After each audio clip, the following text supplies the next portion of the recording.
राजांची हत्या तुळापूर मुक्कामीच केली जाणार. दुसरे दिवशी तुळापूर सोडले जाणार. तो दिवस फाल्गुन अमावस्येचा होता. त्यानंतर दुसरेच दिवशी हिंदू लोकांचे नवीन वर्ष प्रारंभ होणार होते.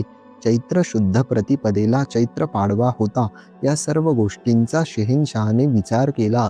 संभाजीराजेही गर्दन झुकवण्यास तयार नव्हते. आपल्या पित्याकडून वचन मिळताच शहाजादीला बरे वाटले. आता तिला वेध लागला होता राजांच्या त्या भगिनीचा आणि राजांच्या रजपूत राणीचा. या रजपूत राणी पासून संभाजीराजांना 2 पुत्र झाले होते.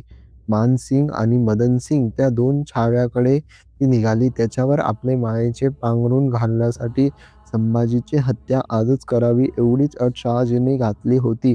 काय करू नये ही अट घातली नव्हती. त्यातही त्याला समाधान वाटले. आपणास पुत्र मानणाऱ्या शहाजादीची इच्छा पूर्ण करण्याचा राजांनी निर्णय घेतला. योगायोग होता. यापूर्वीच राजांनी आत्मा मुक्त करण्याचा निर्णय घेतला होता. बरोबर याच दिवशी शहाजादीने राजांना पुत्र मानले.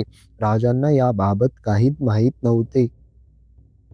राजांच्या बरोबर गेली 24 वर्षे काम करणारा राजांचा सोबती कवी कलश एक थोर मनाचा कवी केव्हा काळाने हरवून गेला हे राजांना समजलेच नाही. राजांना ते सांगणार तरी कोण? समजणार कसे? राजांच्या समोर प्रचंड मुघली सेनसागर होता. आज्ञेप्रमाणे तीरमार करणारे सज्ज झाले. संभाजीराजांना कसे मारण्यात येणार आहे हे पतव्यामार्फत सर्व छावणीला जाहीर करण्यात आले. तेव्हा राजांनी आपणास तीरमार करून ठार करण्यात येणार आहे हे समजून घेतले. क्षणात राजांनी आपला देह बधीर बनवला. तीरमार करण्याची आज्ञा झाली. राजांना ही शिक्षा जाहीररित्या देण्यात आली. 10-12 व्यक्ती तीरमार करीत होत्या. मुघली सैन्य तमाम छावणीच आनंदाने बेहोश होती. 10-5 क्षण गेले. राजांनी ओळखले तीरमार बंद झाला आहे. आता आपण ठार झालो आहोत अशीच मोगली सैन्याची समजूत झाली आहे. आता आत्मा मुक्त करण्यास काहीच हरकत नाही. छावणीत जल्लोष जारी असतानाच राजांनी आत्मा मुक्त केला.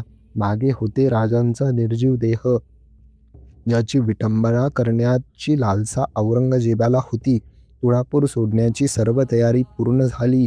राजांची स्मृती इथेच मागे राहणार. भोसले कुलाची आठवण या गावासच नव्हे तर सर्व महाराष्ट्रात होती. पूर्वीपासूनच भोसल्यांनी इथे आपली स्मृती ठेवली होती.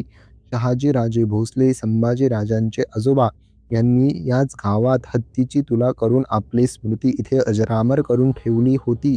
तेव्हापासूनच या नागर गावचे नाव तुळापूर असे झाले. पुन्हा एकदा आज इथे आणखीन एक तुला झाली.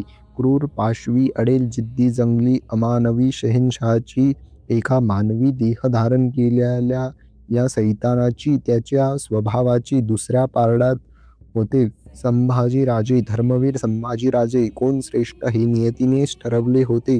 मोगल जमियताच्या कनाती मोडल्या जाऊ लागल्या. डेरे शामियाने राहुट्या उखडले जात होते. मोगली सैन्य डेरे उखडण्यात मग्न होते.